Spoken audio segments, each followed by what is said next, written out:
¿Ya me escuchan? Sí, perfecto. Sí, Fran. Vale, vale. Entonces, bueno, yo soy Francisco Javier Vázquez, residente de primer año de medicina interna. El tema que corresponde el día de hoy es derrame pleural. Y bueno, mm, como introducción, bueno, dentro de la epidemiología del derrame pleural, siendo una manifestación de una enfermedad, ya sea pulmonar o extrapulmonar, pero no siendo como tal una patología en sí misma, se estima que la incidencia en Estados Unidos es de 1.5 millones de casos al año. Dentro de las principales causas de los derrames pleurales, pues se tiene la insuficiencia cardíaca, la neumonía, la malignidad y la tromboembolia pulmonar. Con respecto al derrame pleural paraneumónico, la incidencia en pacientes hospitalizados alcanza del 20 al 40% y la mortalidad de los pacientes con neumonía que desarrollan empiema es del 15% aproximadamente. Para el derrame pleural maligno, el cáncer de pulmón es la principal causa en hombres y el cáncer de mama es la principal causa de derrame pleural maligno en mujeres. Abordando un poquito de la forma o dentro de la fisiopatología de la formación del derrame pleural, como generalidad y recordando, es que el líquido pleural se produce principalmente y se reabsorbe en la pleura parietal y la cantidad de líquido que hay en el espacio pleural es de 0.13 a 0.26 mililitros por kilogramo en cada espacio pleural o como generalidad de 10 a 15 mililitros en cada hemitórax.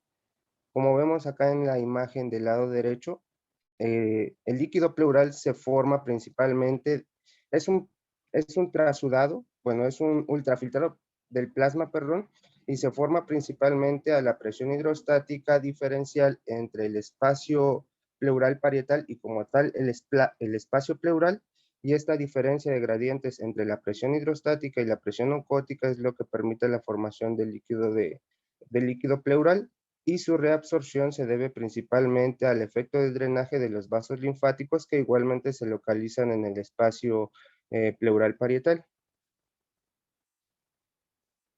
Ahora, abordando las principales causas de formación del derrame pleural, siendo que hay una gran diversidad de patologías que pudieran generar esta condición, los principales mecanismos por los que se puede formar un derrame pleural es por un aumento de la permeabilidad de la membrana y de los capilares, siendo esta la principal forma o el mecanismo en los pacientes que tienen derrame pleural paraneumónico o en pacientes que tienen un derrame pleural secundario a una enfermedad sistémica como lo son las enfermedades autoinmunes, el lupus, el Sjögren, la artritis reumatoide. Otra forma u otro mecanismo de formación de derrame pleural es el incremento de la presión hidrostática a nivel de la presión capilar pulmonar y esto es el mecanismo principal de los pacientes que padecen insuficiencia cardíaca. Otro es la disminución de la presión oncótica en pacientes hipoalbuminémicos, principalmente en pacientes con síndrome nefrótico o cirrosis hepática. Y la otra es la alteración en la reabsorción del líquido pleural. Como lo decíamos antes, la absorción se lleva a cabo principalmente por el drenaje linfático y una obstrucción en dicho drenaje pudiera incrementar la cantidad de líquido pleural y este mecanismo se ve interferido en pacientes que presentan algún tipo de neoplasia y en pacientes con linfoma. Ahora, de las formas o de los mecanismos en cómo se puede llegar a infectar el espacio pleural, es decir, el líquido pleural, la principal forma de infección del líquido pleural es por una translocación de microorganismos que vienen desde el alveolo, es decir, en los pacientes que tienen neumonía ya sea adquirida en la comunidad o adquirida en el hospital. La segunda forma en que el líquido pleural se puede infectar es por una extensión hematógena de una bacteriemia secundaria y otra es por inoculación directa, ya sea por una cirugía o un traumatismo. La otra es la translocación a través del diafragma de microorganismos que vienen del abdomen, principalmente en pacientes que padecen hidrotórax hepático por una cirrosis descompensada y otra es por una extensión contigua de una infección localizada a nivel mediastinal. Y por último, y lo que se ve en pacientes que padecen tuberculosis es la reactivación de una infección en el espacio pleural. Ahora, esta tabla muestra los estadios del derrame pleural paraneumónico, siendo 3 principales estadios que se van a diferenciar tanto en los días de evolución como en las características del líquido pleural y del tratamiento que se va a llevar de acuerdo a la etapa de evolución del derrame pleural paraneumónico. Entonces, en el estadio 1, es un estadio que se forma en los primeros días del derrame pleural y las características de dicho líquido es que tienen características exudativas, pero con un LDH menor a 1000, con un pH normal, con una glucosa normal y en el que no se aíslan microorganismos del líquido pleural. Y en la característica de imagen es que estos derrames normalmente son de pequeños a moderados y son libres, estériles, y el tratamiento usualmente es antibiótico-terapia, requiriendo drenaje solo si eh, tuvieran síntomas que comprometen la función respiratoria. Otro es el estadio 2, que es un estadio un poco más tardío, que se desarrolla en algunos días a semanas y cuyas características del líquido pleural es que tienen una LDH mayor a 1000, un pH menor a 7.2, una glucosa menor a 40 y aquí es donde los microorganismos están presentes en el líquido y se pueden aislar de acuerdo a diferentes métodos. Normalmente los derrames pleurales aquí son grandes, son libres, pueden estar loculados y el tratamiento es con antibiótico-terapia más drenaje y en los pacientes que aún con esta terapia inicial remiten, se puede utilizar fibrinolíticos y DNASA y es el principal estadio en donde este tratamiento alternativo pudiera funcionar en contraparte con el estadio 3, donde la mayoría pudiera requerir cirugía torácica asistida por video. Entonces, Eh, en el estadio 3, bueno, disculpa, ¿puedes regresar tantito? sí. Nada más. Ok. Ajá. Este. Ajá, adelante. Perdón, nada más interrumpiéndote tantito. La siguiente. Entonces, ahorita ya estamos ya entrando como específicamente en PIEMA. No, no como tal. O sea, O nada más es parte como de la fisiopatología ahorita. ajá, es parte de la Ok, fisiopatología. Todavía ok, falta ok. un poco más. Ujú. Dentro del estadio 3, cuando la infección pleural se organiza, y esto ya se desarrolla entre semanas y meses, el líquido pleural puede ser difícil de obtenerse debido a normalmente o a que se forma un líquido pleural muy espeso o incluso hay coagulación del mismo líquido pleural y donde usualmente no se pueden aislar algunos microorganismos, principalmente los anaerobios, que son difíciles de cultivar. Entonces, normalmente estos derrames pleurales, incluso el empiema, pueden ser loculados con un engrosamiento pleural, que pueden ser extensos y que puede haber calcificación dentro del mismo derrame. Usualmente el tratamiento es con antibióticos, más drenaje y bueno, ahorita vamos a andar un poquito más de eso en el tratamiento. Ahora, dentro de las causas, la clasificación del derrame pleural a grandes rasgos se divide en dos, el trasudado y el exudado.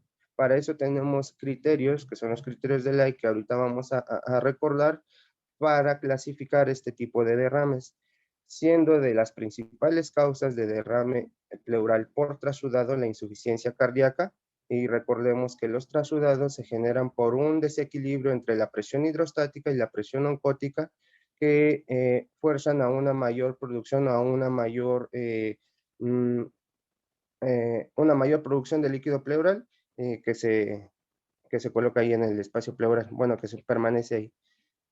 Como segunda causa o como de las causas más comunes después de la insuficiencia cardíaca está el hidrotórax hepático, posteriormente el síndrome nefrótico, la hipoalbuminemia, el mixedema, la diálisis peritoneal, la pericarditis constrictiva, el urinotórax, la obstrucción de vena cava superior, y de esos hay muchos otros ejemplos, pero bueno, lo principal de acá es recordar cuál es la principal causa de trasudado en derrames pleurales, que es la insuficiencia cardíaca, y los diferenciales que pudiera tener este trasudado. Dentro de los exudados, de las principales causas está la neumonía, generando un derrame pleural paraneumónico y como complicación incluso empiema. Las otras son la malignidad, y de los pacientes que tienen derrame pleural secundario a malignidad, la primera causa es por un cáncer de pulmón en el 33% de los casos. La segunda causa y la principal causa en mujeres es el SEA de mama en el 16% de los casos, como tercera el linfoma y como cuarta causa el SEA gastrointestinal, y juntando los cánceres ginecológicos y urológicos comportan el quinto lugar dentro de las causas de malignidad. Otras causas de exudado es la tromboembolia pulmonar, las enfermedades autoinmunes como el lupus eritematoso sistémico, en el que el 30 al 50% de estos pacientes con lupus en algún momento de su vida van a desarrollar derrame pleural. Algunos otros son los fármacos, la uremia, la pancreatitis, la pericarditis, el trauma, el quilotórax, el pseudoquilotórax y la fístula.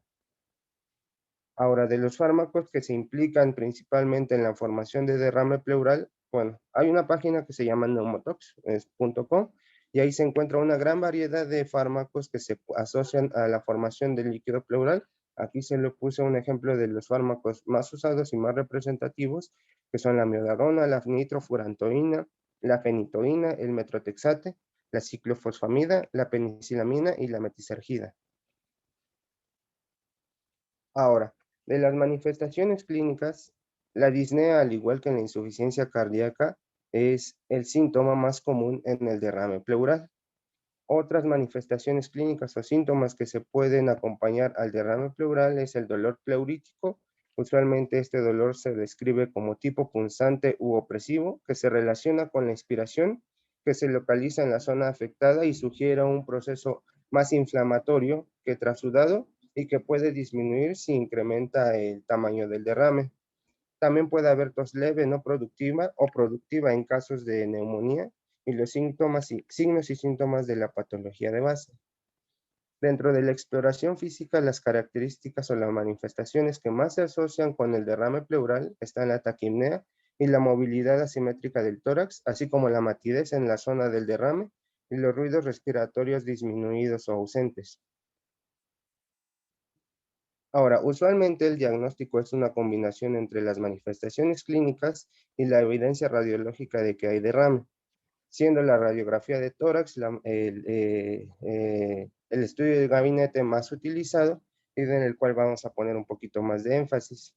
Recordando algunas cosas, bueno, la radiografía de tórax AP puede detectar derrames de 200 mililitros o más y en la proyección lateral puede detectar derrames de 50 mililitros o más. Cuando el derrame sobrepasa los 1000 mililitros, es decir, el litro, puede desplazar el mediastino hacia el lado contralateral, pero en caso de que el mediastino se conserve o se desvíe hacia la misma región donde está el derrame, puede sugerir una obstrucción bronquial, que puede ser incluso una neoplasia o un cuerpo extraño. La ecografía en los últimos años ha tomado gran relevancia en el diagnóstico del derrame pleural porque permite cuantificar mejor el volumen que la radiografía y diferenciar entre el líquido pleural y el engrosamiento pleural, además que es mejor que la tomografía para identificar la tabicación de los derrames.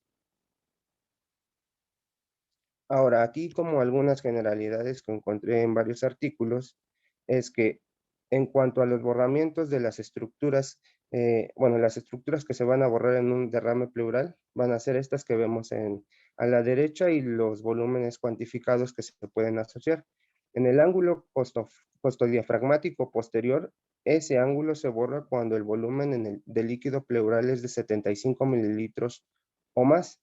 El ángulo costodiafragmático lateral, como lo vemos aquí en la radiografía izquierda, donde se señala la fecha, está borrado el ángulo costodiafragmático lateral derecho y usualmente se asocia a derrames pleurales que tienen 175 mililitros o más. Y cuando se llega a borrar el contorno diafragmático, se puede decir que incluso ese líquido pleural es de 500 mililitros o mayor. Cuando alcanza el cuarto espacio pleural, el cuarto espacio intercostal o la cuarta costilla anterior, ese derrame se puede cuantificar aproximadamente en 1000 mililitros. No es una ley, pero es una aproximación. Ahora, en los pacientes que están en la proyección lateral, un grosor de más de 1 centímetro se puede asociar con un derrame pleural de 200 mililitros. Y ahora, como lo vemos en la mayoría de las radiografías que se toman en hospitalización, en urgencias, que sean en decúbito supino, estos pacientes, la redistribución del líquido pleural es hacia la parte posterior del tórax. Entonces, como tal, no va a haber o no se pueden alcanzar a observar el borramiento de estos ángulos postdiafragmáticos, pero lo que se va a ver es un patrón en vidrio esmerilado que se puede distribuir en la región del tórax donde se encuentra el derrame y que va a ir de mayor a menor, empezando desde las bases hasta los ápices, y que se puede diferenciar de un proceso neumónico o un proceso intersticial porque no se observan en las radiografías broncograma aéreo y los vasos pulmonares se ven íntegros.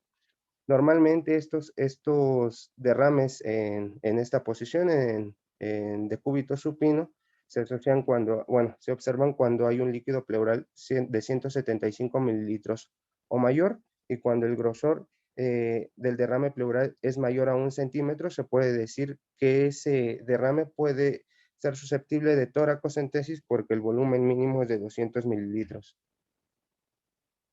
Entonces, el primero que se borra es el ángulo costodiafragmático posterior, ¿no? Por eso lo vemos en una radiografía lateral.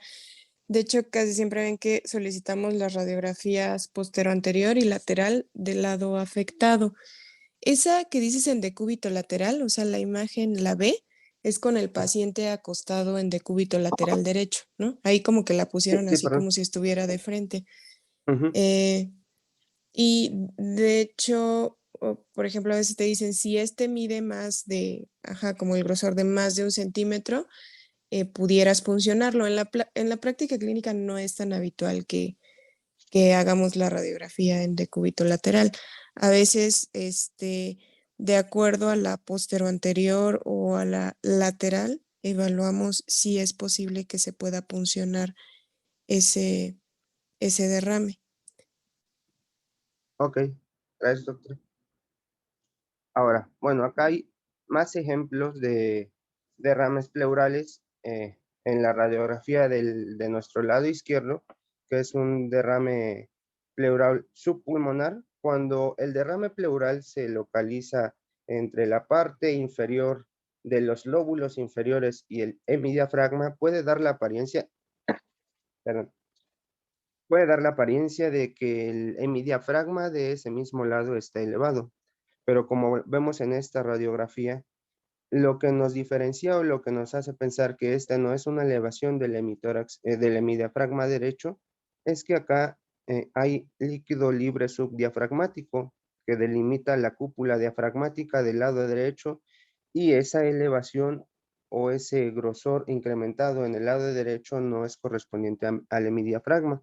Es un derrame pleural que, bueno, que si no se visualiza bien, se pudiera confundir con la cúpula diafragmática. Ese es del lado izquierdo. En las radiografías del lado derecho vemos un patrón similar.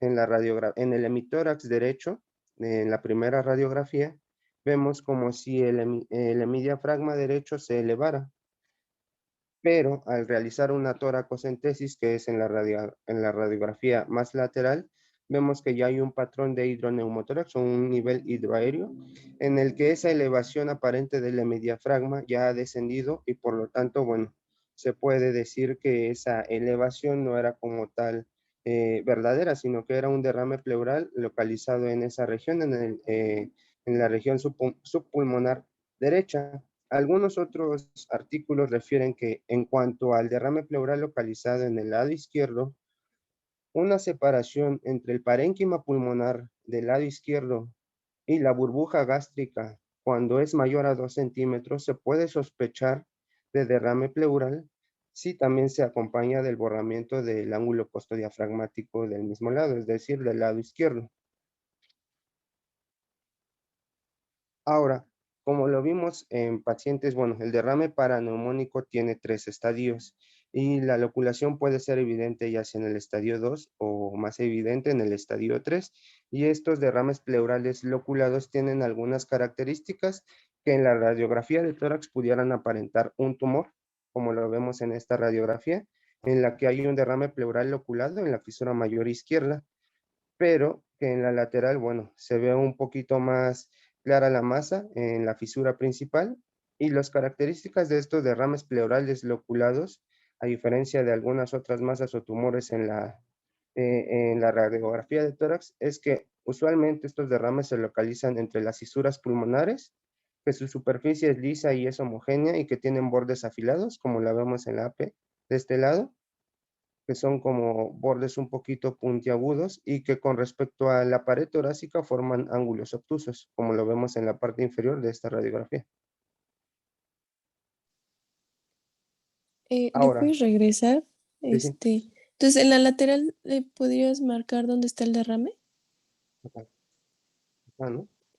No, esa es la silueta cardíaca. Un poquito Ah, más acá. como no, a tu derecha y abajito. Ah, ya, perdón. Mm. Acá, ¿no? Es esa, ajá, ese es el derrame, ¿no? Y si te das cuenta, en el ángulo costodiafragmático posterior, incluso hace como un menisco. Ujú. eh, o sea, si puedes marcar dónde está, porque también tiene derrame pleural, ¿no?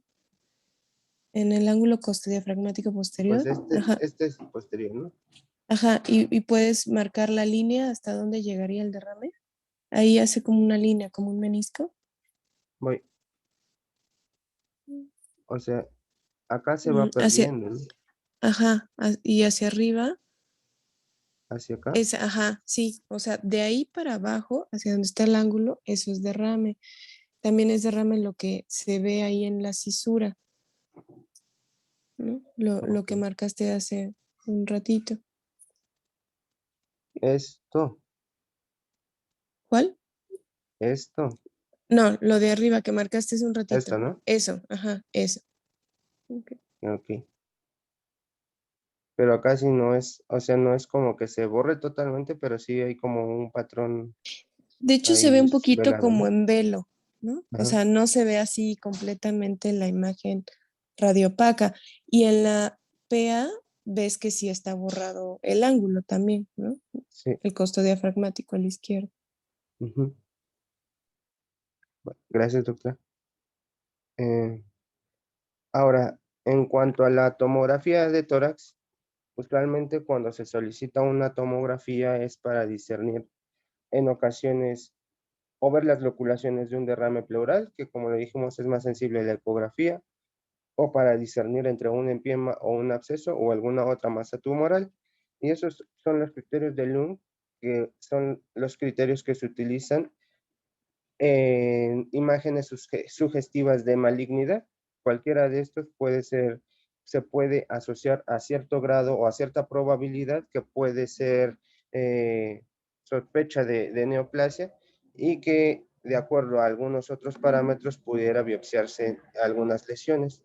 Estos criterios son engrosamiento pleural circunferencial, como lo vemos en esta tomografía, en la parte media del hemitórax derecho, el engrosamiento pleural nodular, el engrosamiento pleural mayor a 1 centímetro, con la afección de la pleura mediastinal. Y esta tomografía muestra el realce de contraste que hay en el engrosamiento pleural parietal, que es circunferencial y nodular y que sugiere malignidad, que son estas lesiones que están acá. Estas. Y bueno, el realce, esto es la pleura, y el realce que hay en el contraste, también se pueden asociar a algunos otros procesos, como por ejemplo en el empiema o en el absceso. Pero bueno, ahora, bueno, dentro de las indicaciones y las contraindicaciones para realizar una toracocentesis, vamos a empezar con las indicaciones. Y la bibliografía marca que todo derrame pleural de nueva aparición en el que no hay una causa identificable, se tiene que realizar una toma por toracocentesis. Número 2, si ese derrame pleural se sospecha que está infectado bueno, es un derrame paraneumónico o incluso un empiema, se tiene que realizar una toracocentesis. Número 3, todo derrame pleural que comprometa la función respiratoria generando síntomas, igual es indicación para toracocentesis. Y como último, la falta de respuesta al tratamiento en pacientes en los que ya se ha instalado la terapia de primera elección y que aún así no resuelven o no disminuye ese derrame pleural, como por ejemplo en los pacientes con insuficiencia cardíaca que a pesar de una terapia diurética adecuada, el derrame pleural permanece igual o empeora, así como los signos y síntomas clínicos. Dentro de las contraindicaciones, está que el derrame pleural no se puede puncionar si el grosor en la placa del decúbito lateral es menor a 1 centímetro, si ese paciente tiene alto riesgo de hemorragia o alguna coagulopatía o está anticoagulado sistémicamente, y alguna bibliografía marca que los pacientes que tienen ventilación mecánica no se pueden puncionar, aunque bueno, esa es una discordancia entre varios textos que se consultaron. De No hay las contraindicación de funcionar si está con ventilación mecánica y menos actualmente con la ayuda de ecocardiograma. Yo te decía que es más difícil que hagamos una decúbito lateral para ver si es más de 1 centímetro. Más o menos recordemos que para hacer la punción, o sea, utilizamos como referencia anatómica la escápula. La punta de esta llega como a nivel del séptimo espacio intercostal. De hecho, cuando en la radiografía vemos que en el sitio, a partir del sitio de donde podemos puncionar, o sea, sí hay derrame, y lo integramos, o sea, si no tuviéramos el apoyo, con eco es, pues tú localizas, ¿no? Pero clínicamente es, si más o menos llega a ese nivel que corresponde como un 20% y clínicamente tú lo puedes integrar y corresponde con la imagen radiológica, o sea, es más o menos a partir de eso que podemos funcionar. Derrames más chiquitos es un poquito más complicado y tal vez hubiera pues más riesgo de complicaciones. Las principales son, puedes hacer neumotórax o funciona otro órgano, ¿no? Por ejemplo, este hígado, ¿no? O funciona el diafragma. Ok. Ahora, dentro de las complicaciones de la misma toracocentesis, la principal es el dolor en el sitio de punción, pero hay algunas otras menos comunes, pero más graves, como es la hemorragia interna o cutánea por laceración ya sea de la arteria intercostal o punción del vaso o del hígado. El riesgo de neumotórax iatrogénico es entre el 0,6 y el 6%, y el tiempo en que aparece este neumotórax varía desde 1 a 4 horas después del procedimiento. Otro es el edema pulmonar por reexpansión, que esto se observa cuando hay un drenaje mayor a 1500 mililitros, pero el riesgo es de menos del 1% si el drenaje es menor a este volumen. Y otro es la diseminación maligna en pacientes que se sospecha de mesotelioma. Clásicamente te mencionan que puedes drenar 1500 mililitros, pero esto está muy en relación a las presiones que maneja la pleura. Es decir, si es una pleura en general sana, es decir, es un trasudado, tú pudieras drenar incluso más. El problema a veces es con pleuras que tienen algún compromiso. Las principales son las neoplásicas. De hecho, bueno, no sé si lo comentas más adelante, hay, o sea, algo que es la manometría pleural, es decir, hay manómetros para, mientras tú estás haciendo el drenaje, con una llave de 3 vías se conecta un manómetro que pueden ser digitales o se pueden hacer como con los PVCímetros, como no sé si les ha tocado ver cuando miden como la presión de apertura cuando hacen una punción lumbar. Y sabemos que la presión intrapleural habitualmente es discretamente negativa, -3, -5.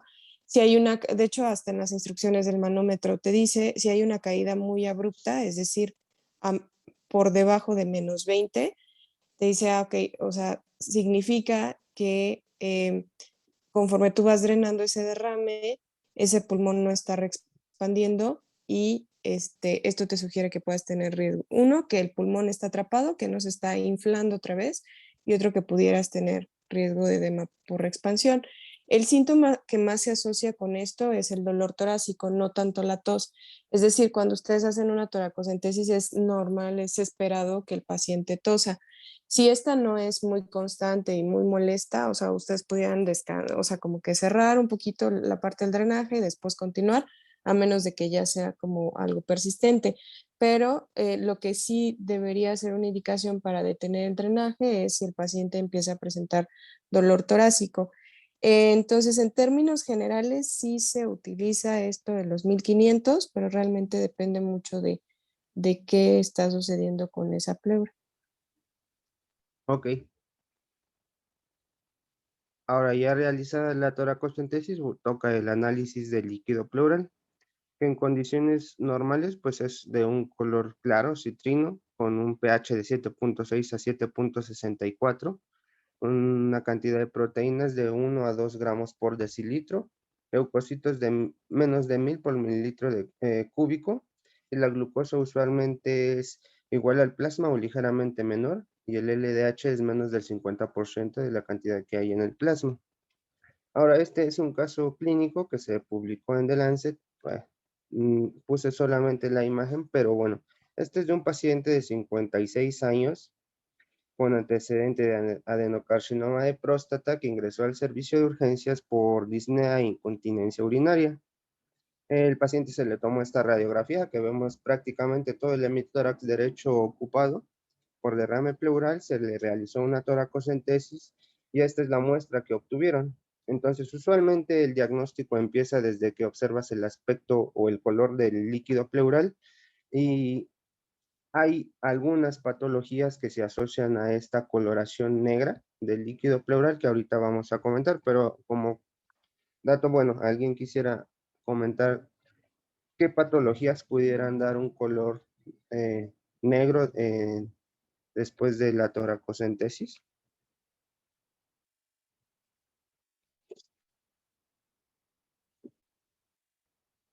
Bueno, pues, bueno, aquí hay en el aspecto macroscópico eh, algunas características con respecto al color que sugieren alguna patología en específico.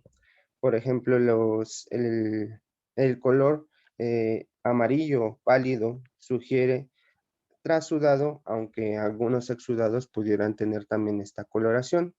El líquido pleural de color rojizo, sangrante, sugiere malignidad, infarto pulmonar, incluso un síndrome de lesión postcardíaca. El derrame lechoso es característico de los pacientes que presentan quilotórax o pseudoquilotórax. El color café es principalmente en hemorragias que ya tienen larga evolución, hemorragias, hemitórax crónicos, o de pacientes en los que tienen un absceso hepático amibiano y se rompe y parte de ese líquido drena al espacio pleural.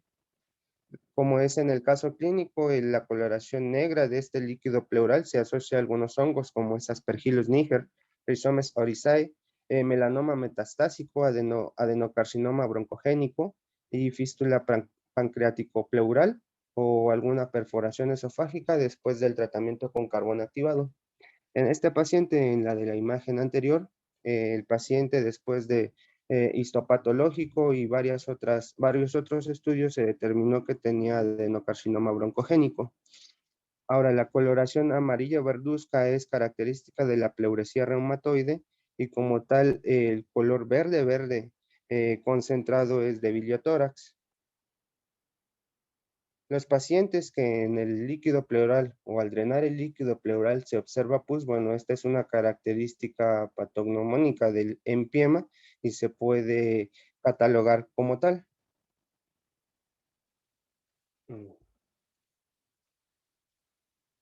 Ahora, usualmente dentro de las características bioquímicas, algunos tienen un peso o sugieren también alguna patología en específico, pero también tienen un valor predictivo o un pronóstico de acuerdo al valor de esta característica, como lo es en el valor del pH. Como lo comentamos, el valor normal del pH en el líquido pleural es de 7.6 a 7.65. En el trasudado puede variar ligeramente entre 7.4 y 7.55, que es común, pero no es una ley, y en el exudado puede ser incluso menor de 7.3 a 7.45. Ahora, como dijimos, tiene valor pronóstico en algunas patologías, como lo es en los derrames pleurales complicados, paraneumónicos complicados o en los malignos. En los paraneumónicos, cuando el pH es menor a 7.15, sugiere una alta probabilidad de que requiera drenaje ese derrame, y en los derrames pleurales malignos con un pH menor a 7.3 se relaciona con una sobrevida más corta y una menor respuesta a la pleurodesis. Dentro de otras características del líquido pleural, como regla, podríamos decir que los pacientes que tienen un pH bajo o los pacientes que tienen una glucosa baja en el líquido pleural o un LDH incrementado pudieran compartir algunas causas, dentro de las que se encuentran el empiema, la malignidad, es decir, el cáncer, la artritis reumatoide y la tuberculosis. Ahora, hay algunos otros parámetros que se utilizan para catalogar o para diferenciar algunos tipos de derrame, como es la amilasa. Un nivel mayor del límite superior normal sérico o una relación de amilasa del líquido pleural entre amilasa sérica mayor a 1 sugiere estas tres patologías, ya sea pancreatitis, ruptura esofágica o malignidad, aunque como tal la amilasa no es un marcador de neoplasia. Otro es el NT-proBNP en el líquido pleural, que mayor a 1800 sugiere altamente insuficiencia cardíaca, aunque no pudiera no ser la única causa de insuficiencia cardíaca, como lo vemos en las diapositivas anteriores. El 70% se identifica una causa y en el otro 30% pudiera compartir dos causas o más de derrame pleural. Si es negativo, se descarta principalmente insuficiencia cardíaca. Esto es en el líquido pleural. Ahora recordemos que estos también tienen un valor cuando son marcadores séricos en la insuficiencia cardíaca tanto crónico como aguda, siendo los puntos de corte de la insuficiencia cardíaca aguda 100 para el BNP y 300 para el NT-proBNP, que en caso de estar elevados también pudiera sugerir altamente que el origen del derrame pleural fuera cardiogénico, aunque no sea la única causa. Ahora, los linfocitos en derrame pleural con una proporción mayor al 80% pudieran sugerir estas cuatro patologías: tuberculosis, artritis reumatoide, sarcoidosis o linfoma. Y cuando se encuentran en un rango entre 50 y 70%, pudieran sugerir malignidad. Causas de eosinófilos en el líquido pleural es el derrame pleural paraneumónico, los fármacos, los parásitos, los hongos, Church-Strauss, infarto, y en el 10% de los pacientes que presentan eosinófilos elevados en el líquido pleural pudieran ser malignos. Otra característica son las células mesoteliales, que usualmente en los pacientes, aún después de un proceso inflamatorio, no debiera sobrepasar el 10% y el 5% es el límite normal. Cuando sobrepasa este límite pudiera sugerir o malignidad o infarto pulmonar. Y bueno, dentro de la citología o el histopatológico del líquido pleural, la sensibilidad llega a ser del 60% para diagnosticar derrame pleural maligno, y esta sensibilidad varía de acuerdo al carcinoma primario, siendo más sensible para el adenocarcinoma de pulmón con una sensibilidad del 78% y para el de células escamosas del 25%. Ahora, bueno, esto me parece un poco importante porque, bueno, hemos tenido varios casos en hospitalización en los que hay derrames pleurales que usualmente no se encuentra alguna causa o la causa es difícil de discernir debido a múltiples comorbilidades o que aún no queda claro el diagnóstico. Retomando, por ejemplo, un poquito el caso de nuestra pacientita Estrada Rosalinda, que falleció hace algunas semanas. Esa pacientita, bueno, se le había diagnosticado en su ingreso, en su primer ingreso, por allá de mayo, con una neumonía adquirida en la comunidad y un derrame pleural que era discreto, era menos del 10% y era bilateral. Se le dio tratamiento con fluoroquinolona y en su segundo ingreso, que fue aproximadamente 2-3 semanas después, ese derrame pleural no revertía, ni siquiera mejoró. Empeoró el derrame, pero la función respiratoria se conservaba y los síntomas eran mínimos. Hasta la segunda tomografía la tomografía que se le hizo y posteriormente la toracocentesis. Ese derrame pleural fue el punto de partida para la investigación de un carcinoma primario que se identificó posteriormente, pero ese derrame ya tenía características de malignidad. Dentro de las características de malignidad que hemos comentado hasta ahorita y los que compartí, al menos recuerdo ese espécimen de líquido pleural, había dos características importantes. Uno, el LDH era mayor a 400 y dos, las células mesoteliales eran mayores del 50%, si no mal recuerdo. Usualmente, bueno, esto no fue identificable y era un caso, la verdad, un tanto difícil, pero sí hay algunas características que se pueden pasar por alto en el derrame pleural y que hasta que se observa en el histopatológico se tiene la confirmación diagnóstica, pero que inicialmente pudieran sugerir otro diagnóstico alterno al que se había pensado inicialmente, que era un derrame pleural paraneumónico o secundario a alguna otra causa, y hasta el último, bueno, se dejó como la malignidad como diferencial.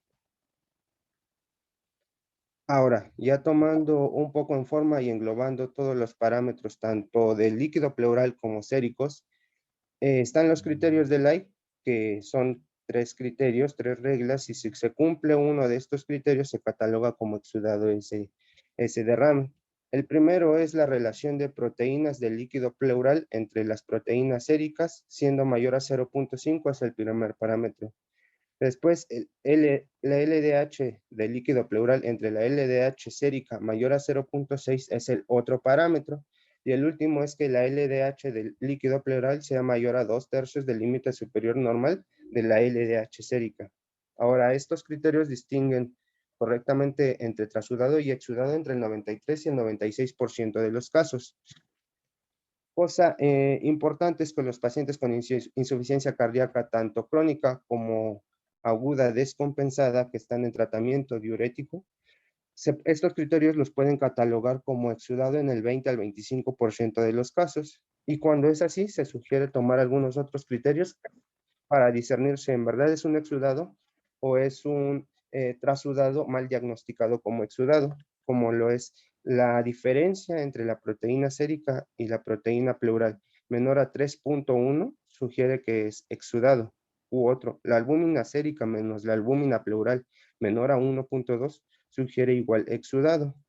Y otros parámetros que se utilizan para catalogar si el paciente tiene exudado es el colesterol mayor a 55 más una LDH mayor a 200, tiene una alta especificidad para exudado. Ahora, estos son otros parámetros, hicieron algunos otros ensayos clínicos y metaanálisis en los que discernieron que no necesariamente se necesitan tomar pruebas séricas para diagnosticar a un paciente con exudado. Esto es principalmente a través de los parámetros del líquido pleural, siendo una proteína en el líquido pleural mayor a 2.9, puede sugerir altamente exudado, al igual que el colesterol mayor a 45 o un LDH mayor a 0.45 del límite superior normal del LDH sérico. Ahora, Ok, perdón, de lo así. anterior, o sea, es bien importante, bien importante. Lo primero que hacemos con una toracocentesis es clasificarlo como exudado o trasudado. En el up-to-date, de hecho, te sugieren algunos otros criterios, pero estos no tienen más rendimiento diagnóstico que los criterios de Light. Actualmente, o sea, el doctor Richard Light publicó esos criterios como desde 1972 y siguen vigentes hasta la actualidad. Son los que seguimos utilizando, que son los que comentas ahí de las proteínas y la LDH. Si te queda la duda, o sea, lo primero que tú aplicas son los criterios de Light. Ya vimos que estos tienen alta sensibilidad y baja, no tan buena especificidad. Es decir, por ejemplo, mal clasifica hasta un 15% de los exudados. Lo que tú no quieres es que se te vaya un diagnóstico que se te vaya a complicar más adelante. Es decir, por ejemplo, puede que te lo clasifique como exudado cuando realmente es un trasudado. Y el ejemplo más clásico, justo es lo que comentas ahí, aquellos pacientes que tienen insuficiencia cardíaca, por ejemplo, y que están con uso de diuréticos, pero tú prefieres como clasificarlo como exudado y realmente investigarlo bien, a que un diagnóstico de exudado se te pasara por alto. Si queda alguna duda, después de aplicar los criterios de Light, o sea, primero aplicas criterios de Light y después puedes aplicar esto de los gradientes de proteína y de albúmina. Se han descrito otros marcadores que te pueden ayudar. Uno es el colesterol, pero de manera inicial siguen siendo los criterios de Light. Ok, doctora. Ahora, bueno, acá está de nuevo un gráfico que nos muestra los procesos que usualmente o en la mayoría de los casos provocan un derrame tipo trasudado, que usualmente son las atelectasias, la insuficiencia cardíaca, el hidrotórax hepático, la hipoalbuminemia, el síndrome nefrótico, la diálisis peritoneal y el urinotórax. Y acá hay algunos otros procesos que pueden generar un trasudado, aunque generalmente estos pacientes se presentan como exudado, como lo son pacientes con amiloidosis, con quilotórax, con una pericarditis constrictiva, con un mixedema, un derrame pleural hipotiroideo, en los pacientes con malignidad o tromboembolia pulmonar, sarcoidosis o obstrucción de la vena cava superior.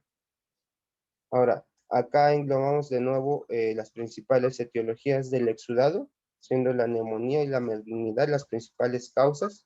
Haciendo un recordatorio, la principal causa de malignidad en hombres es el SEA de pulmón y en mujeres es el SEA de mama y posteriormente el linfoma, el SEA gastrointestinal y la combinación de ginecológicos y urológicos. También algún porcentaje, entre el 20 y el 55% de los pacientes con tromboembolia pulmonar presentan derrame pleural, que es de tipo exudado. Algunas otras enfermedades autoinmunes, los fármacos, la uremia, entre otras causas.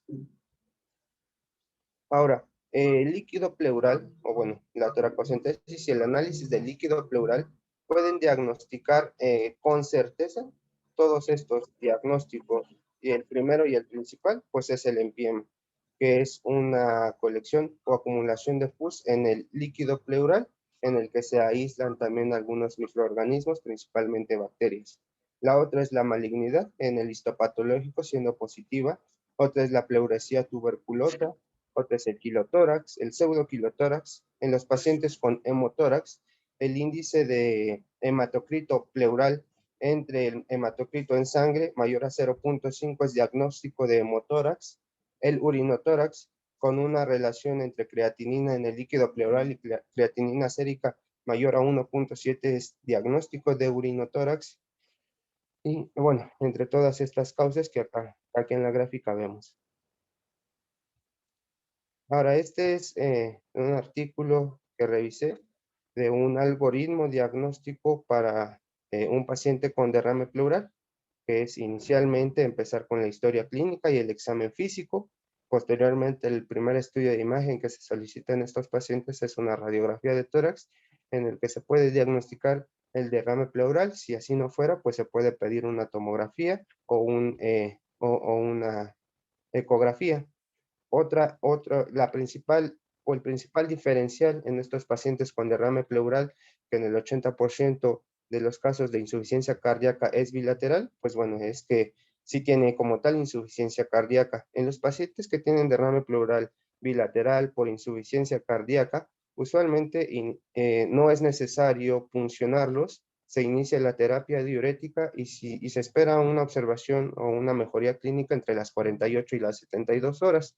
Si así no fuera y el derrame pleural permanece igual o empeora y los síntomas o signos clínicos sugieren otra patología u otra causa, está indicado realizar una toracocentesis. Lo otro es, bueno, si el paciente no tiene como tal alta probabilidad de insuficiencia cardíaca o clínica por estudios de laboratorio ni por estudios de imagen, bueno, los test se hace una toracocentesis diagnóstica y se realiza el análisis del líquido pleural, que es lo que comentamos hace algunos minutos, y después se ve la inspección inicialmente de ese líquido pleural. ¿Es pus? Si tiene pus, se diagnostica y se trata como un empiema.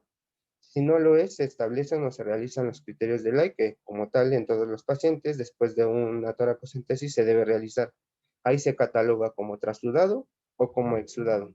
En el caso de que sea trasudado, hay algunos otros parámetros que nos pueden ayudar a discernir el trasudado, el NT-proBNP o los péptidos natriuréticos en insuficiencia cardíaca, en cirrosis hepática. Los pacientes que tienen hidrotórax hepático es muy difícil que presenten esta patología sin presentar ascitis. Usualmente los pacientes con cirrosis descompensada, siendo la principal complicación la ascitis, usualmente se van a presentar como tal y alguna otra descompensación o alguna otra manifestación como el hidrotórax hepático. La otra es la falla renal y que se puede determinar en proteínas urinarias o en la relación creatinina, en los valores de creatinina. La otra, Dentro de los exudados, el protocolo marca que usualmente se debe pedir una tomografía de tórax y usualmente estas tomografías son contrastadas por lo que comentábamos anteriormente para discernir si eso tiene características de malignidad, de empiema, de absceso o de alguna otra patología pulmonar de base que no se observe en la radiografía. Y de acuerdo a la sospecha clínica, es como están indicadas las otras pruebas adicionales. Por ejemplo, una broncoscopía en los pacientes que presentan hemoptisis o obstrucción bronquial, en los pacientes que se piensa en una pleuresía tuberculosa, los niveles de adenosina desaminasa mayor a 40 pueden ser sugerentes de pleuresía tuberculosa, entre algunos otros diagnósticos como lo son la biopsia, en los que se sugiere malignidad por algún estudio de imagen. Ahora, aquí viene la parte del tratamiento. La parte del tratamiento, eh, como tal, para cada causa o para cada patología de base hay una guía y para el derrame pleural de esa patología hay algunos manejos, aunque muchas patologías en su manejo en conjunto o en su manejo común con el derrame presentan algunas características. Y lo primero es que en los pacientes que presentan un derrame pleural no maligno, lo primero es tratar la causa primaria, sea la insuficiencia cardíaca, sea un derrame pleural paraneumónico, sea la malignidad. Primero es tratar la causa primaria. Número 2, si está indicado, pues el drenaje del líquido pleural, que como recordamos es en un derrame de nueva aparición en el que la causa no sea identificable o que sea sospecha de infección, que no responda al tratamiento o que comprometa la función respiratoria generando síntomas.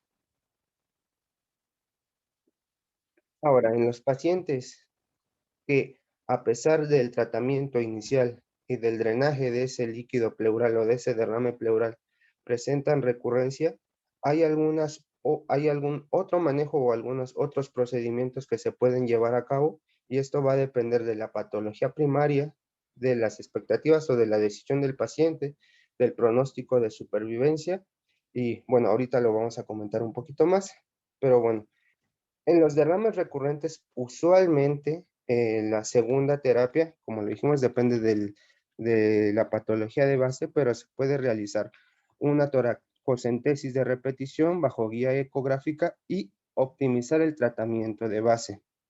Ahora, usualmente no se recomienda hacer toracocentesis de repetición, excepto en los pacientes que tienen una sobrevida de 2 a 6 semanas con derrame recurrente por cáncer.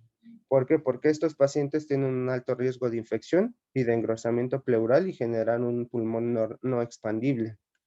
Lo segundo que se debe de hacer en los pacientes que tienen un derrame pleural recurrente es, bueno, reevaluar el diagnóstico. Si el diagnóstico inicial es el mismo que el diagnóstico de este derrame que se está repitiendo. 2, si el tratamiento que estamos instaurando es adecuado. Y 3, si hay alguna complicación secundaria a ese derrame.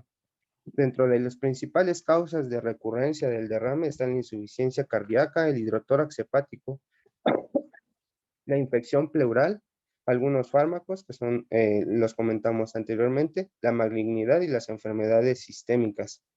El tratamiento, bueno, evaluar si es adecuado o si este proceso es refractario al mismo.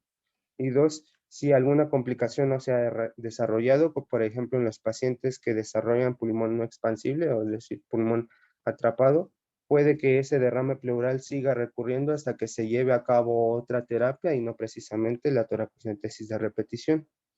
Y en todo paciente con estos derrames recurrentes, pues se debe analizar de nuevo el líquido pleural, corroborar que el diagnóstico inicial sea o no sea el mismo, realizar una tomografía de contraste, un ecocardiograma si se sospecha de insuficiencia cardíaca o una biopsia en casos de sospecha de malignidad. Ahora, los derrames refractarios usualmente se tratan con otro tipo de procedimientos. Dentro de estos está la pleurodesis y el catéter pleural permanente. Los procedimientos invasivos quedan, de última instancia para algunas patologías específicas y no siendo de primera elección estos procedimientos invasivos.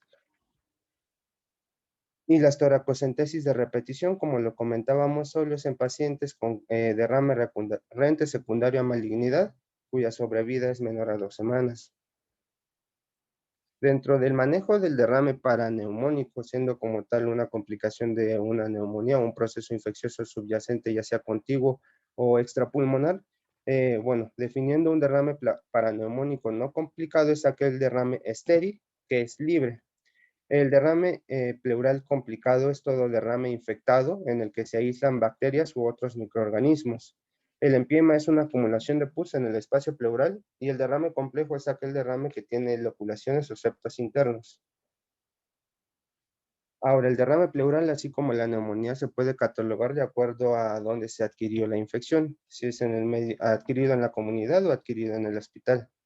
Los principales patógenos del derrame pleural adquirido en la comunidad es el estreptococo neumonía y los estreptococos microaerófilos que viven o que residen en la cavidad bucal, que son estreptococos intermedios, anginosus y constellatus. Otros patógenos que se han aislado principalmente en derrames pleurales o en empiemas complicados son los anaerobios, principalmente las fusobacterias, Prevotella y Streptococos, y algunas especies de bacteroides. Entonces, de acuerdo a la microbiología de estos derrames pleurales, el tratamiento antibiótico debería estar dirigido principalmente en pacientes con derrame adquirido en la comunidad complicado para Streptococcus pneumoniae, para Streptococcus microaerófilos y para anaerobios.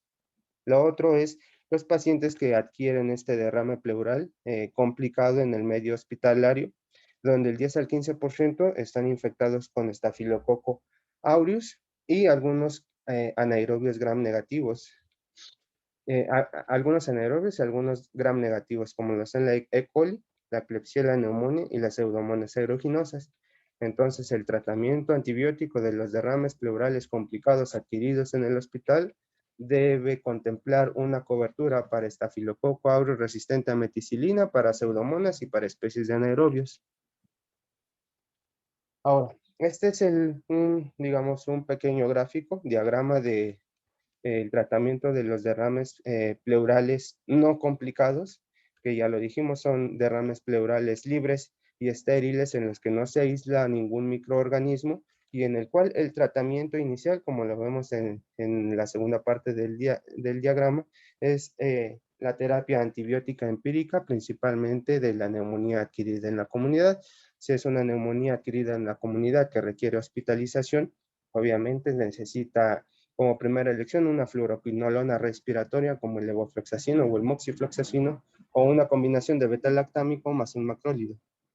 Ahora, esto después de instaurar el tratamiento antibiótico empírico inicial, se debe evaluar la evolución de este paciente con derrame. Si tiene buena respuesta clínica de 2 a 4 días, bueno, se le puede dar seguimiento por la consulta externa y continuar la terapia. Pero si no hay mejoría de los síntomas, de los parámetros de inflamación, ni del derrame pleural, bueno, hay que investigar que ese derrame pleural no se esté complicando. Ahora, este es un diagrama para el manejo del derrame pleural paraneumónico complicado o el empiema. Usualmente el tratamiento inicial, sin retrasar a esperar los otros procedimientos, pues es la antibioticoterapia empírica. Ahorita vamos a ver cuáles son los fármacos de elección y el drenaje por tubo de toracostomía o catéter. Usualmente estos pacientes se reevalúan a las 24 horas con una tomografía de tórax. Y si hay buena respuesta clínica, como lo vemos acá en el apartado más inferior, bueno, se puede continuar con la terapia y con el drenaje hasta que el drenaje sea menor a 100 mililitros día, en 2 o 3 días contiguos, que se puede remover el tubo y que sin que haya datos de obstrucción. Ahora, si no hay una buena respuesta clínica, como decíamos, se debe reevaluar si nuestro diagnóstico es el adecuado y si nuestro tratamiento es el adecuado, inicialmente por la antibioticoterapia. Si está abarcando una cobertura para gram negativos, gram positivos y anaerobios, y 2, si el drenaje pleural está siendo óptimo. Ahora, en caso de que así no fuera, si a pesar de esto tratamiento optimizado, antibiótico y drenaje, el derrame pleural continuara o empeorara, así como la condición clínica del paciente, Está indicado algunos procedimientos de drenaje adicionales, como es la instalación de fibrinolíticos y de NEASA en los pacientes principalmente con empiema, para romper esas loculaciones que se encuentran en los derrames ya organizados. Y después reevaluar los 48 a 72 horas con una tomografía de tórax. Si vemos respuesta clínica a esta terapia, que usualmente es entre el 50 y el 60% de los pacientes que responden a este tipo de terapia, fibrinolíticos y de NEASA, bueno, se puede continuar con el antibiótico, con el drenaje y retirar el drenaje una vez que este este drenaje sea menor a 100 mililitros día, en dos o tres días contiguos. Pero si no responde a este tratamiento, muy probablemente requiera cirugía este paciente. Ahora, dentro del derrame pleural complicado adquirido en la comunidad, como lo decíamos, se debe cubrir contra Streptococcus pneumoniae, Streptococcus microbrófilos y anaerobios. Y la antibiótico-terapia de primera elección está la cefalosporina de tercera generación, más metronidazol, o un beta-lactámico más inhibidor de beta-lactamasa, como la ampicilina sulbactam. Como alternativas tenemos los carbapenémicos en monoterapia, la fluoroquinolona respiratoria más metronidazol, o el monobactam, que es el Astronam, más el metronidazol. Ahora, el derrame pleural complicado adquirido en el hospital debe tener cobertura contra Staphylococcus aureus resistente a meticilina, Pseudomonas aeruginosa y los anaerobios, siendo la terapia de primera elección la vancomicina, con la ceftazidima o cefepime más metronidazol. Como alternativa se puede utilizar vancomicina más carbapenémico, recordando que los carbapenémicos también tienen actividad contra algunos anaerobios, o la vancomicina más fluoroquinolona en pacientes alérgicos a penicilinas más metronidazol. Ahora, acá están algunos factores de riesgo que, aunque no haya una indicación fuerte, o bueno, aunque no sea un derrame pleural adquirido en el hospital, que pueden sugerir la cobertura contra estos dos patógenos, porque su incidencia puede ser incrementada ya sea en el sitio donde se adquirió, o que hayan tenido una colonización previa o una infección previa por estos patógenos, o que hayan tenido una hospitalización previa con antibiótico-terapia IV en los últimos 3 meses o en los últimos 90 días. Y se puede, en estos pacientes que cumplen estos criterios, pudieran ser susceptibles de iniciar antibióticos contra este tipo de patógenos, que son resistentes el Staphylococcus aureus a meticilina y las pseudomonas multidrogoresistentes. Y bueno, el tratamiento definitivo en los derrames pleurales paraneumónicos debe ser un antibiótico dirigido acorde al cultivo y el antibiograma. Y el aislado de anaerobios es bajo en los cultivos, usualmente por eso se recomienda la cobertura a pesar de un cultivo negativo. La duración del antibiótico en derrames no complicados usualmente es de 1 a 2 semanas, en el derrame complicado es de 2 a 3 semanas, y en el empiema es de 4 a 6 semanas. Ahora, bueno, como ya comentábamos, las indicaciones del drenaje del líquido pleural, pues es todo derrame paraneumónico infectado o con empiema, un derrame loculado, un derrame mayor al 50% en una parte en un hemitórax, un derrame con engrosamiento pleural o una sepsis de origen pleural. Y el procedimiento inicial para estos tipos de drenaje es una toracostomía con colocación de un tubo endopleural o catéter guiado por ecografía o tomografía. Y usualmente el drenaje se retira cuando este es menor de 50 a 100 mililitros día, en 2 a 3 días, y que no hay evidencia, y que haya evidencia por imagen de que ese derrame ya ha reducido. En los pacientes en los que falla este tratamiento antibióticos con drenaje, se deben reevaluar la terapia antibiótica, el drenaje, y si no requiere algún otro procedimiento adicional, como es el tratamiento fibrinolítico y de NEASA. Y esto es principalmente efectivo en el 50 al 60% de los pacientes con derrame pleural complicado, es decir, multiloculado, o derrame pleural en estadio 2, que es el fibropurulento, o en empiema, y que fracasan, como lo dijimos, al tratamiento inicial, antibióticos y drenaje. En los pacientes que requieren cirugía torácica asistida por video, pues es todo paciente que falló a los tratamientos descritos previamente. Ahora, dentro del derrame, de las etiologías del derrame pleural, pues está el derrame pleural maligno, que tiene sus guías y tiene su forma de manejo y va a depender, como lo dijimos, de acuerdo a la esperanza de vida del paciente, a la expectativa del paciente, al tumor primario diagnosticado, entre algunas otras características. Y usualmente los pacientes que tienen un derrame pleural de origen maligno, pues es que tienen una sobrevida agregada de 4 a 7 meses, dependiendo del tumor primario. Y usualmente estos tratamientos solo se dan para aliviar los síntomas y mejorar la calidad de vida de estos pacientes. El tratamiento inicial siempre es la toracocentesis guiada por ecografía y el tratamiento de la neoplasia maligna subyacente. Se realiza inicialmente una toracocentesis porque a partir de ella podemos ver la respuesta del paciente a este drenaje del derrame pleural. En pacientes, por ejemplo, que desarrollan pulmón no reexpandible, usualmente no son pacientes que sean candidatos a pleurodesis y son principalmente candidatos a colocación de un catéter pleural permanente. Por ejemplo, en los pacientes que tienen recurrencia, la toracocentesis repetida, eh, es, son los pacientes que tienen una sobrevida menor a un mes, incluso menor a 2 semanas. Aquellos en los que se puede colocar un catéter pleural permanente es en los pacientes que tienen un pulmón no reexpandible.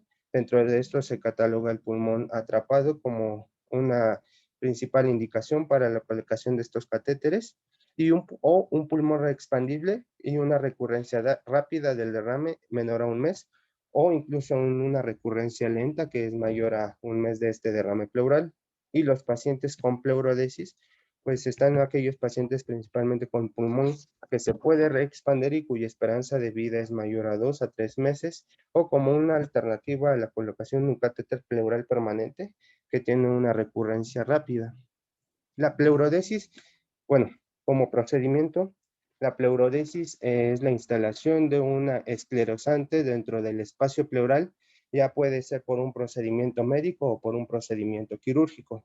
El procedimiento médico es el mismo que se realiza casi para el drenaje del derrame pleural, una toracostomía con colocación de tubo endopleural, y el procedimiento quirúrgico es por toracoscopía. Ahora, dentro de los agentes esclerosantes de mayor efectividad y más estudiados, pues está el talco, aunque algunos otros agentes esclerosantes pueden ser la doxiciclina y la bleomicina. Dentro de los más utilizados y más efectivos está el talco. Ahora, si se prefiere la colocación de un tubo pequeño a un tubo grande, usualmente en los pacientes que tienen grandes loculaciones o es un derrame pleural multiloculado, usualmente se requiere el drenaje con catéteres grandes. En los pacientes que están uniloculados, en algunos estudios se ha observado que el colocar un catéter grande solo incrementa el dolor del paciente, pero en la efectividad del drenaje del derrame usualmente es la misma que en los pacientes que se coloca un tubo pequeño que se coloca un tubo grande, siendo un tubo grande mayor a 26 French y siendo un tubo pequeño de 10 a 14 French. De las complicaciones de este procedimiento de la pleurodesis, principalmente es el dolor pleural. Así que antes de instalar este agente esclerosante, normalmente se pone o se instala lidocaína en el espacio pleural al 1% y se drena todo el derrame pleural, porque recordemos que si el pulmón no reexpande adecuadamente al realizar la pleurodesis, no va a haber una buena posición entre la pleura parietal y la pleura visceral, y ese derrame, a pesar de la pleurodesis, va a recurrir nuevamente. Y posteriormente de que se drena el derrame, se le coloca el anestésico, lidocaína, y posteriormente se instalan 4 a 5 gramos de talco diluidos en 50 mililitros de solución salina, siendo de las principales complicaciones de este procedimiento la fiebre, el dolor torácico y, en los casos menos comunes pero más graves, el síndrome de dificultad respiratoria aguda.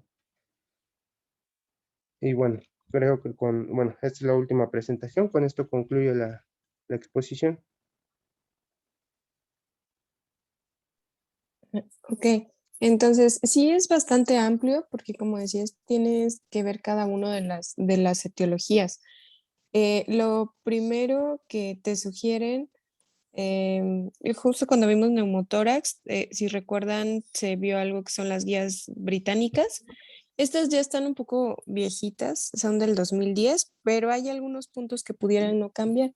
Uno es, por ejemplo, en el abordaje del derrame pleural, cuando no se conoce la etiología, te dicen, bueno, obtienes líquido pleural y lo envías para descartar las causas más comunes. Es decir, cuando ustedes hacen una punción, lo primero es enviar el citológico y citoquímico, cultivo y gram con tinción, perdón, cultivo y tinción gram.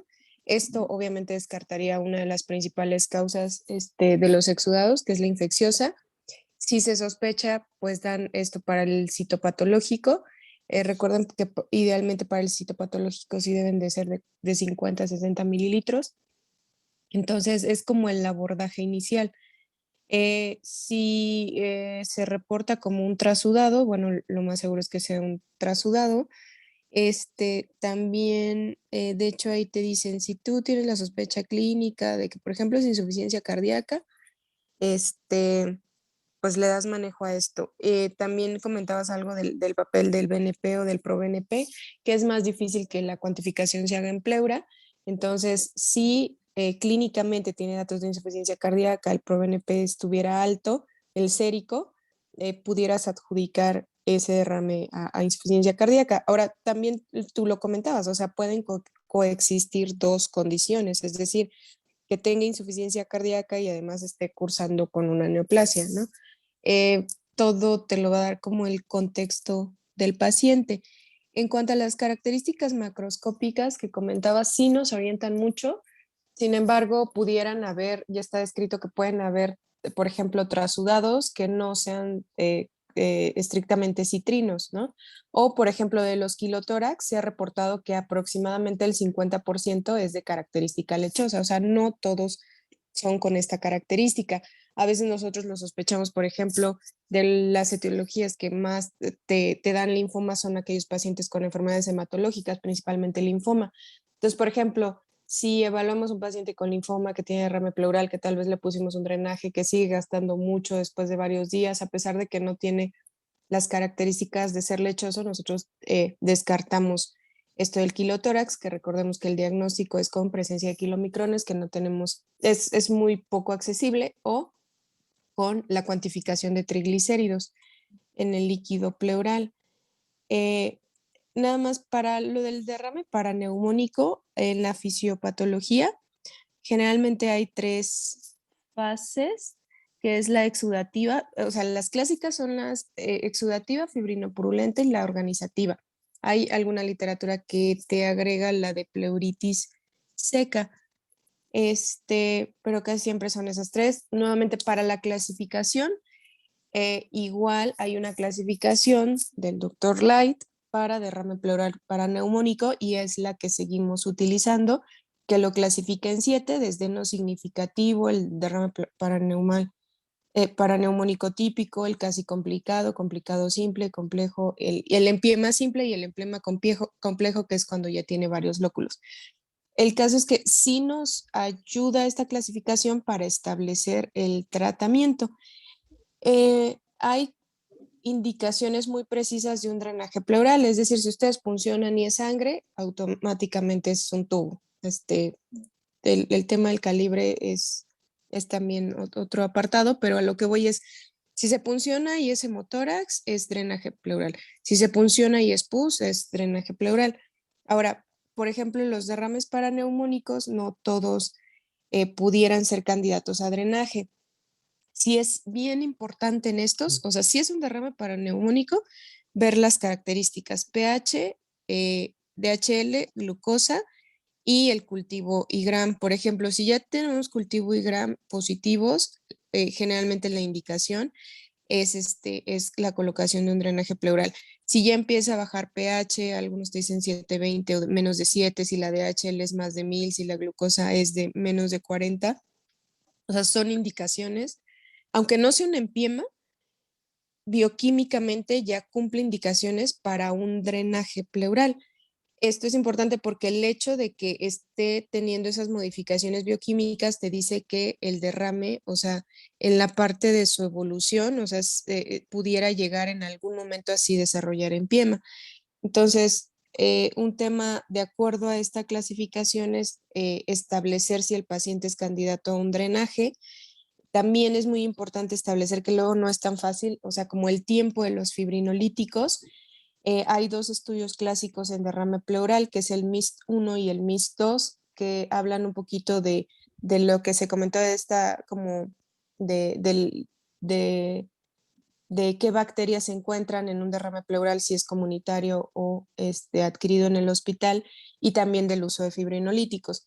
La realidad es que la literatura actualmente lo que apoya es el uso de la combinación de alteplasa con DNAsa y de hecho es el alteplasa que se utiliza para las fibrinolisis, o sea, por ejemplo, para pacientes con tromboembolia, así, y DNAsa, que es la que viene como presentación nebulizada para los pacientes con fibrosis quística.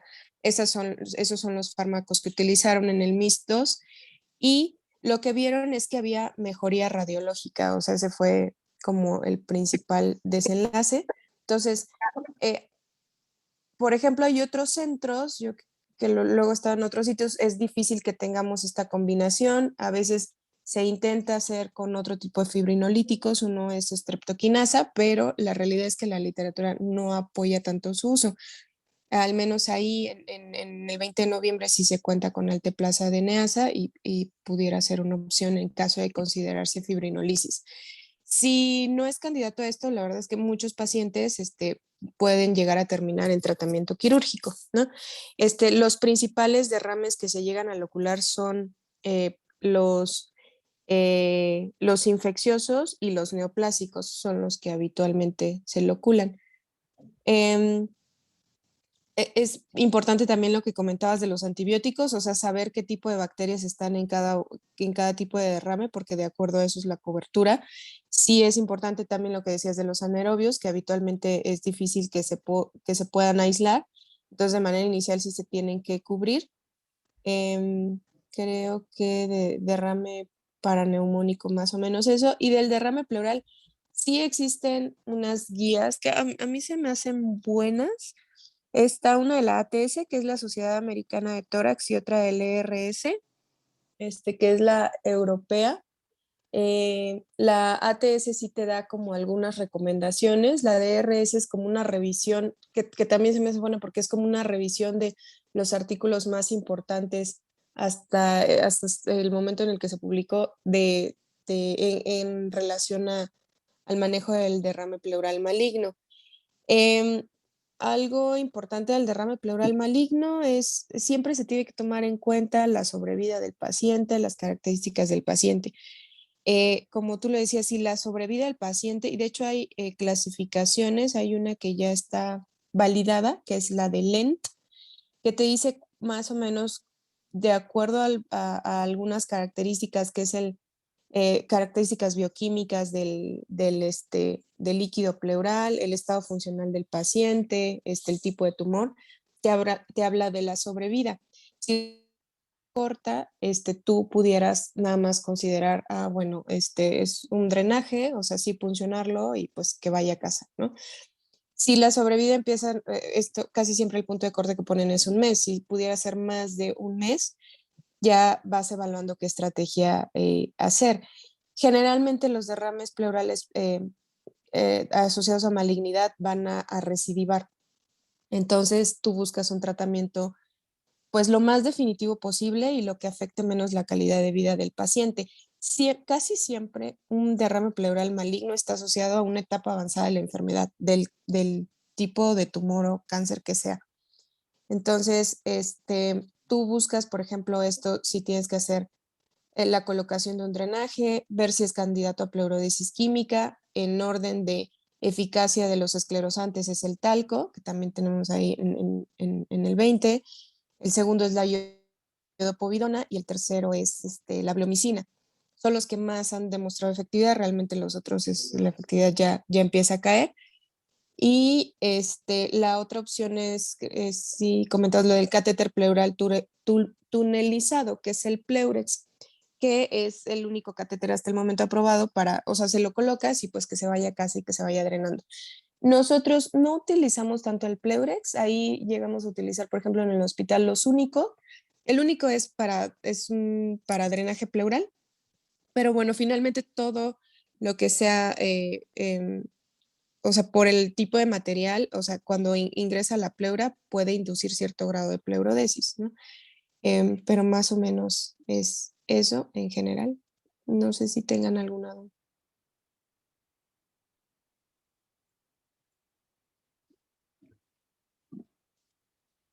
Creo que no, doctora.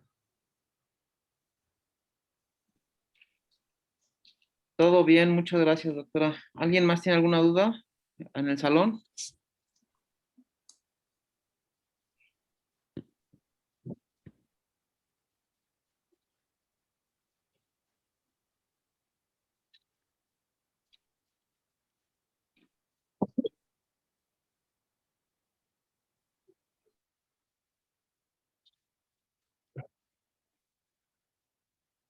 Pues yo creo que no. Siendo así, pues nos vemos el día de mañana. Muchas gracias. Sí, gracias, hasta luego. Adiós. Gracias, Gracias, doctora. Paco. No, nos vemos, doctor. Gracias. Bye. Sí tenemos una pregunta, doctora. Ah, Perdón. Nada más el esquema, bueno, ya considera el antibiótico A ver, ¿qué duda es? aquí, adquirido en la comunidad. Doctora, me pregunta mi compañero cuál es el esquema antibiótico que sugiere para empiema adquirido en la comunidad y uno asociado a intrahospitalario. ¿Cómo se llama su mamá? Lilia Martínez Flores. Yes. Creo que ya se fue, doctor. mm, Pues sí, tardaron mucho en hablar. Es que no podíamos activar el micrófono. Pues ya ahí guardan la pregunta para mañana. Sí, doctor. Vale, ahorita voy para allá. Estoy en la oficina, ahorita voy para allá. Bye.